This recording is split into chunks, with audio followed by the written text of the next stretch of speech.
Acaba ishlarda bo'ldik, yoqdimi? Allohga shukr, rahmat. Mana biz uyimizga bir chiroyli fayz kiritib qo'ydingiz. Bizni xursand qildingiz, sizni Allohning o'zi xursand. Duo qilib bering.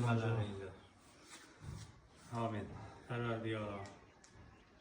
Umrlaring uzoq bo'lsin, tanijonlaring sog' bo'lsin. Sizdan tortib va boshliqlaring mana shu Tursun bo'yidan tortib mana shu xizmat qilayotgan hammalaring butun mana vatan bo'yicha, O'zbekiston bo'yicha chiroyli xizmat ko'rsatyapsizlar ekan. Ko'pchilikni el yurtda hojatini chiqaryapsizlar ekan. Ilohim sizlarning hojatinglarni Allohning o'zi chiqarsin. Umrlaring uzoq bo'lsin, tanlaring sihat bo'lsin, ishlaringga rivoj bersin, o'zlaringga omad, qilayotgan kasb kamolotlaringga Alloh barakot.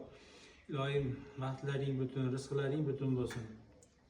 Hammalaring bu qo'shganlaring bilan qo'sha qarab, o'zlaring ko'payib, chiroyli ser farzand, ser davlat bo'lib, umrlaringda oxirigacha bitta nikohda ko'payishib, baxtli, saodatli el yurt, mahalla, ko'y orzu havas qiladigan, qo'ni qo'shni, qarindosh urug' orzu havas qiladigan chiroyli, ibratli, muhabbatli